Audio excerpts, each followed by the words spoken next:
Hey guys, it's Chris Mincola with the Mincola Group over at West USA Realty. Hope everybody's doing well. Doing our weekly housing market update.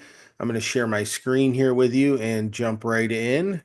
So, the government shutdown still going on, and what does this mean for housing? Well, I have put together a list here with a little bit more detail than we had last week. As long as this goes on, we're having an impact to flood insurance, which I mentioned last week, government-backed mortgages, that's FHA, VA, USDA, loans is slowed or suspended due to furloughs at these departments. And HUD, IRS delays in tax transcripts could further hinder verifications, affordable housing programs. You've got issues that could deal with mortgage rates and market volatility in the bond market. Now, if this goes on, the consensus is we'll probably see rates drop a little bit, but we'll have to see how long this goes and if that actually takes place. Federal worker demand, furloughs, threatened layoffs, of course, Doge cuts. Data and Investment Census Bureau halts releases on construction, suspending, and permits. GSA pauses federal property sales. So we'll see how that goes.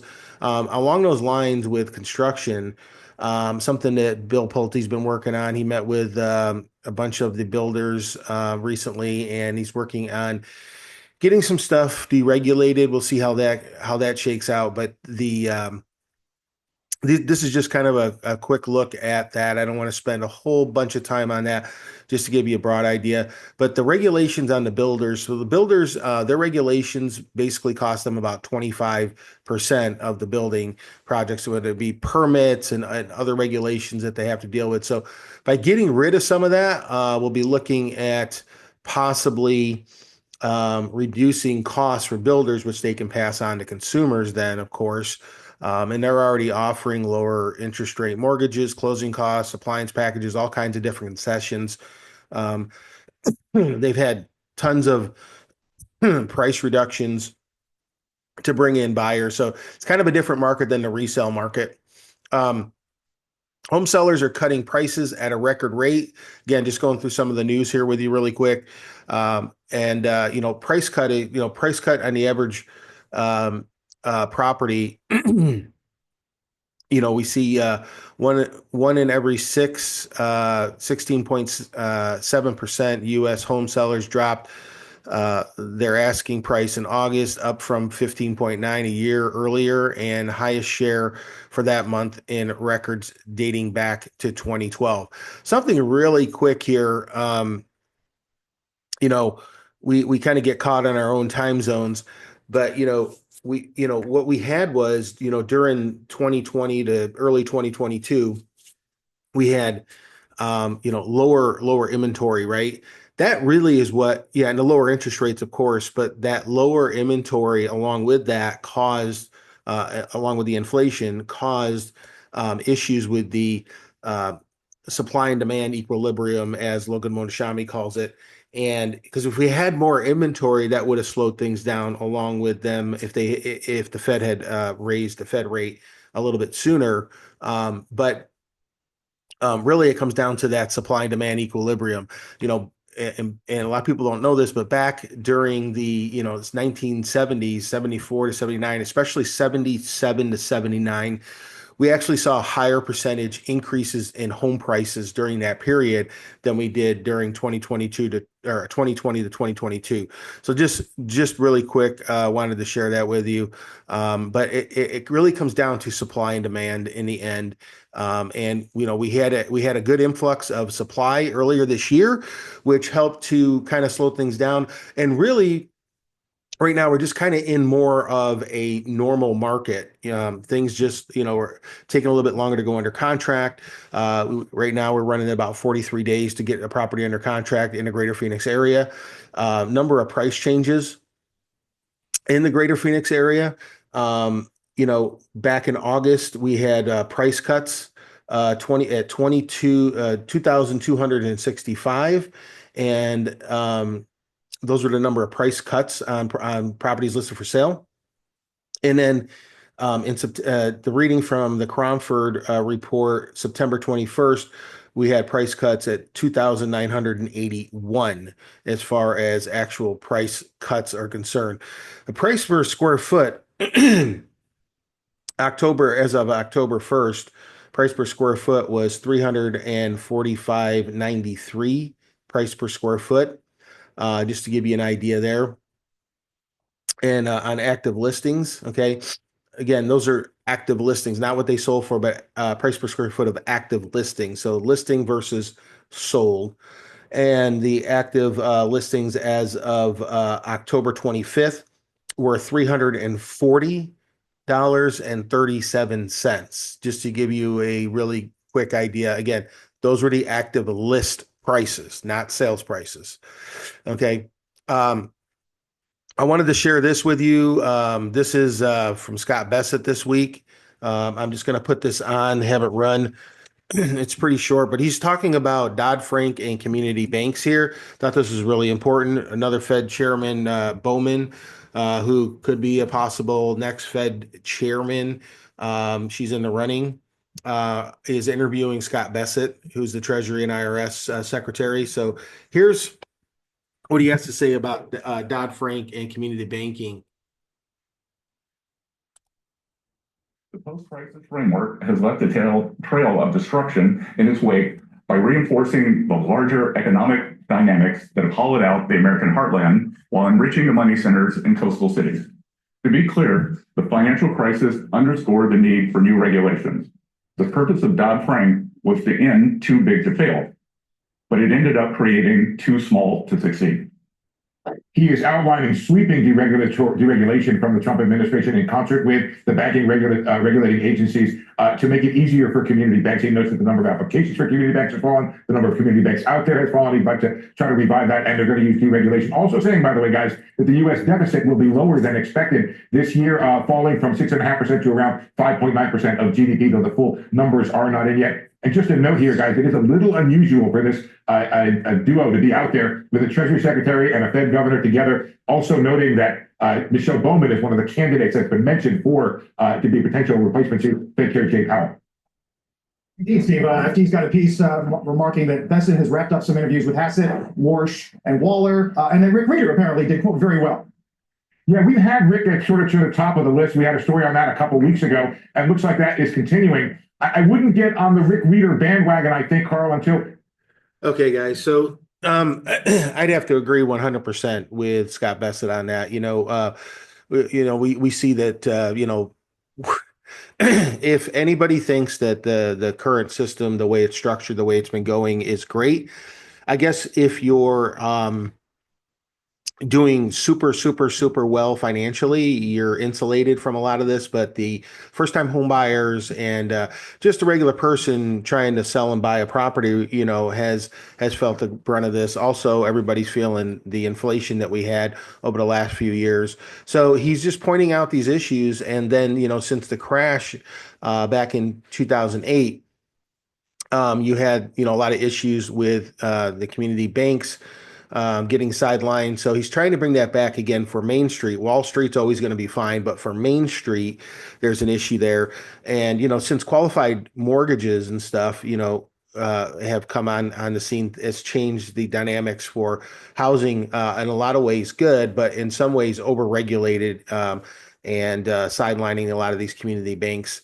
So obviously, community banks are good for consumers. If you go into a bank and somebody, personally, maybe a little bit more personalized versus a giant, huge bank that's, international, you're going to get better treatment. Okay, that's just kind of the point there. And then the regulations with the Dodd-Frank stuff. So, anyways, I thought that was pretty interesting news. Trueflation, if you look at their charts, they track very well with where the I like to show this from time to time. They track very well if you look at their charts going back into time with where the inflation ends up being. They're more of the now. They take more data points than we see from all these other reports from the BLS. And basically, the now inflation is 2.23, which is a little bit higher than we've seen over the last couple of months, but actually closer to the target that we've had at 2%. And they also mention here that report says BLS has recalled furloughed staff to finish processing the September CPI, which is critical for Fed decisions. The next Fed meeting is October 28th and 29th.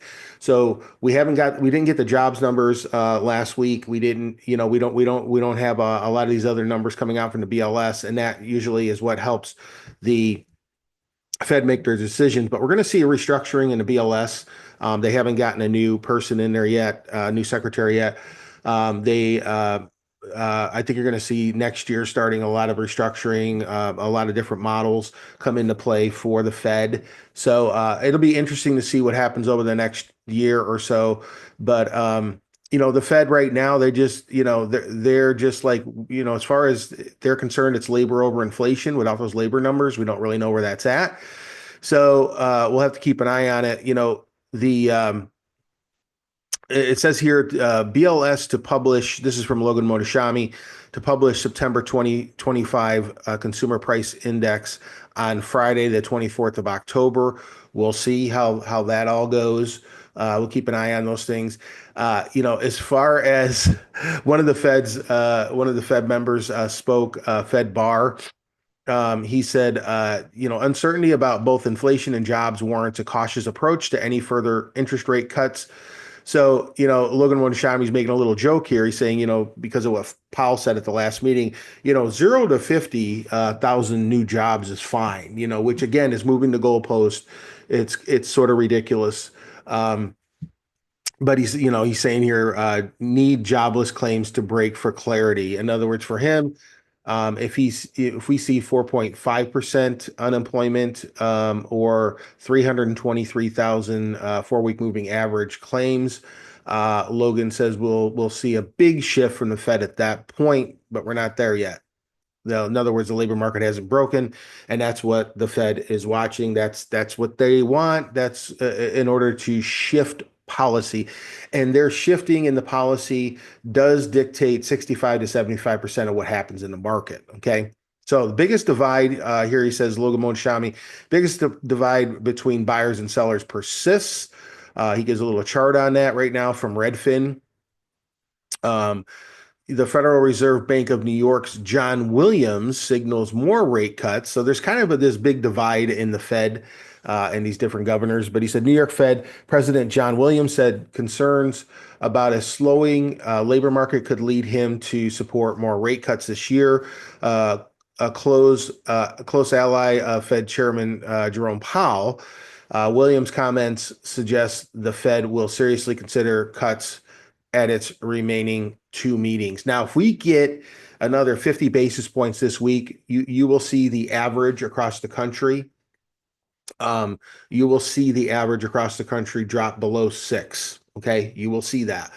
If we get another 50 basis points or more, but if we get 50 basis points, we're going to see that. Also, if the spreads between the 10-year Treasury, which we're going to look at in a second, and which tracks with the 30-year average across the country, if the spreads get even better than they have, and they have been improving over the last year, we'll see that improve things also. I mean, if the spreads were where they should be between, some will say 1.75 to 2 between the 10-year and the 30-year mortgage. Some will say 165 to 185 historic moving average.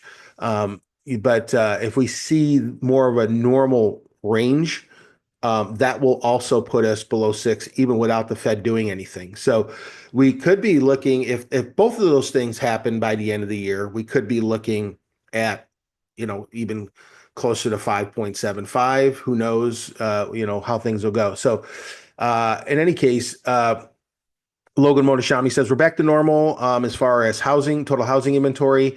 New listing data peaked in late May this year, which is why inventory growth, this is across the country, slowed down in the second half of 2025. Okay. So soon the break evens will be 22,000 jobs. I just find that so funny. if you track this stuff like I do, like a nerd. But we like to stay on top of this stuff for our business and for our clients, of course. So right now, the 10-year Treasury sits at 4.06, which is tremendous. Look at that drop off there, guys. If we go just in the last day, look at that drop off. So right now, we'll see where we end up for the day. The fixed mortgage rates for the year are, we had that huge drop, and then we had Fed Chair Powell talk, and that, of course, threw things into a little wrench there. Let's refresh this, see where we are. So right now, at the moment, we're at 6.34. That puts the 30-year fixed, which is what the numbers you always hear thrown out there, at 6.4 and a minus 0.04 on rates. So interesting stuff. The purchase application data is minus 1 week over week. So now that's a negative print. 14 plus year over year. The last 10 weeks, since the rates dropped below 6.64, we've had 7 positive weeks, 3 negative. That gives us a forward looking at the next potential for the next 30 to 90 days. That's why we always like to track that. One of the other things here is this article here, 7 U.S. housing markets that are seeing home prices fall. And Phoenix is on the list. Some of these other ones don't surprise me at all. You've got San Diego, Miami, Los Angeles, Austin, San Jose. Now, Phoenix, median list price at $499. That's the median $499 list. Keep in mind, this is the list price, not the sales price. But year over year change in list price is down 4%. Okay. Total share of price reduced homes is 26.5%. Year over year change in active listings is up 23%, which is a big increase in supply. So that obviously is going to put us more in a normal market. I told you last week, basically 69% is normal. We're at 69% as far as properties that are not succeeding. So 1 out of 3 will not succeed in actually selling. Okay. So again, kind of more of a normal framework. I know over the last, several, last decade, really, we've seen, 3.5 to 5% interest rates, things move. One of the big stories is, though, across the country, $1 million, the housing market as wealth gap grows, like I'm up 8.4% year over year, while the rest of the market remains sluggish. And here in the Phoenix area, Cromford said there were 6 closed sales of homes over $10 million in September, following 0 in August and 1 in July. The average price per square foot of these 6 homes was price per square foot was $1,389.41. Okay, we can't compare this price, they say, with a year ago because there weren't any listings over $10 million in September of 2024. Okay, so that's almost $80 million in volume, and these 6 homes had an outsized effect on the overall average price per square foot. For all areas and types in September, we saw an average price per square foot across the valley here in the greater Phoenix area of $287.16 per square foot. If we narrow this down to the greater Phoenix area, then it barely moves to 287.6. And the point here is the luxury market. Are you still wearing enough layers? Whoops, sorry about that. The luxury market is doing just fine. Okay. So The government shutdown. let me just get rid of this. I'm sorry for that. Okay. The greater Phoenix area is doing just fine as far as the luxury market's concerned. Okay. They're not having an issue as far as that is concerned. So we really, when we look at the overall market, if it wasn't for the luxury market, Phoenix right now would be a negative print, in the price per square foot. So that's where we are there. Now, if we take a look at this a little bit further, active listings are 0.9%. That's 25,615 active. Okay, that's up just a hair. Pending is negative 3.7. Okay, so that tells us there's a little less activity from buyers right now out there. Closed units is at 12%. Okay, that's way up. And if we look at the different price brackets, we see the majority of the homes are between 400 and 600,000. Okay. You have the days on market listed right here. That's, definitely higher than we like to see than we've been used to for the last decade or so, for the most part, except for the last couple of years. With the inventory we've had, that's been the big story, right? So when we look at Logan Motoshami brings this up, when we look at the amount of inventory that's come on the market over the last year, it's really made a huge impact in everything that's been going on. We're at 82 days closed on market. We've got a 4.17 month supply. Again, more kind of a normal range for the greater Phoenix area. Absorption rate is lower than we like to see at 25, almost 26%. The average list price is 729,000, almost 730,000. The average sales price is actually up a little bit, but again, a lot of that is coming from the luxury market. Okay, you can see this price range here between 200 or 2 million to 3 million is up 5.3%. 5.3%. From 4 million to 5 million is up 4.7%. 5 million plus 8.6%. So those are a little bit higher than normal. And we look at these other ranges here, we've got negatives. We've got negatives, guys, in these price ranges. So interesting story on our supply, right? So this also tells us what? People in the luxury market, the higher income brackets are doing just fine, right? But not so much for the first-time home buyers, not so much for the normal person, right? So they're really having a tough time with this market. So list of sales price ratios at 97.2. We usually like to see that a little bit higher at 98 or a little bit above 98. Now, that means, they're giving up almost 3% of what they listed their property for. A lot of that's probably in our concessions because we're seeing about half the homes give, some sort of concession to home buyers. Okay. And the builders, that's just a totally different market. Okay. So they're offering a lot of incentives right now. So that's a big deal. If we look at the Cromford Market Index, this tells us below 90 is a buyer's market, above 110 is a seller's market. We're at 80. We are in a buyer's market overall across the valley. Unless you're in those higher priced brackets in the luxury market, you got a little bit more leverage there.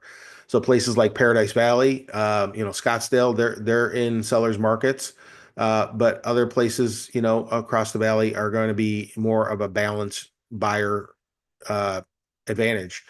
We see that the demand is definitely down a little bit, right? Normal demand would be right here at 100. Okay, so we're down about 20 points there. And the supply index is actually right about normal, which is what we've been saying, right? And if we look at, I don't think I even mentioned it, but let's take a look at the chart really quick here. The 25,615 homes for as far as inventory, that's kind of a normal market for us, guys. Actually, some might say 25 to 30,000 is normal. At the crash, we had about 56 to 58,000 homes, when the crash was basically announced. And so, nationally, we've been trying to hit, that 80,000 mark or so. Right now, across the country, we're at the low pre-pandemic levels, which gives us more of a normal market. So things aren't moving super quick, but in the luxury market, it's a little different. So that's the story on supply and demand. Now, if we look at this a little bit closer, and we see the contract ratios, which tells us more of the right now, what's active and what's under contract. If we're at 30, if we're above 30, that starts putting us in a warm market. Right now, we're sitting at 28.6. So we're in a colder market right now, guys. Okay. Just below that warm mark. And if we look at the whole map of the greater Phoenix area, there are no hot areas. Everything is warm to cold. Okay. So that's a story there. I shared this with you guys last time. First of all, before I go on, I just wanted to show you guys one of our new listings. We're having an open house Saturday, Sunday from 10 to 2 over here. It's at 18349 West Carroll Ave in Waddell, Arizona. It's a 3-bed, 2-bath, 1937 square foot. Beautiful appointed, well-maintained home in the Cortessa community, beautiful community.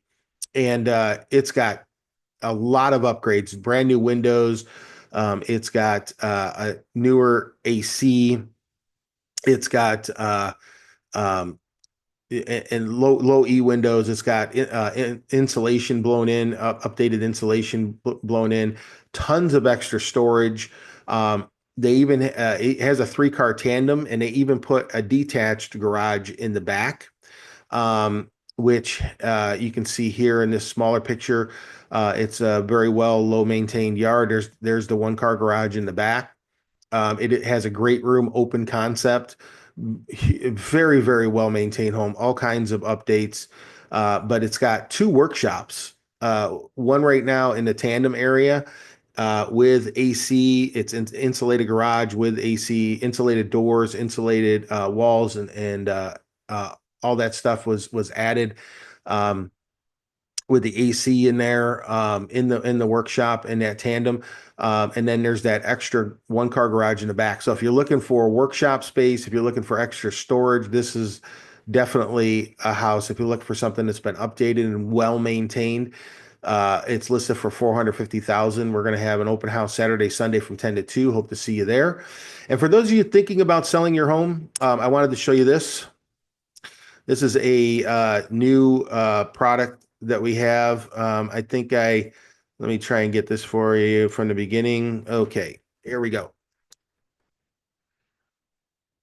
This is one thing we can do among many that will help you get your home sold faster. So let's open this up. That can help sell your home faster and for more money. Introducing Showcase Listings. On average, a showcase listing can sell for 2% more. That's $9,000 more on a home sold at the average U.S. home sales price. A showcase listing is also more likely to go pending in the first 14 days compared to similar nearby non-showcase listings on Zillow. With limited availability in your market, Showcase helps your home stand out from the competition and wow prospective buyers with high-res scrolling hero imagery, a virtual tour, and an interactive floor plan on a map, giving buyers a clearer orientation of the home and nearby streets. This unique AI-powered listing display includes dedicated Showcase email alerts to buyers looking for homes like yours.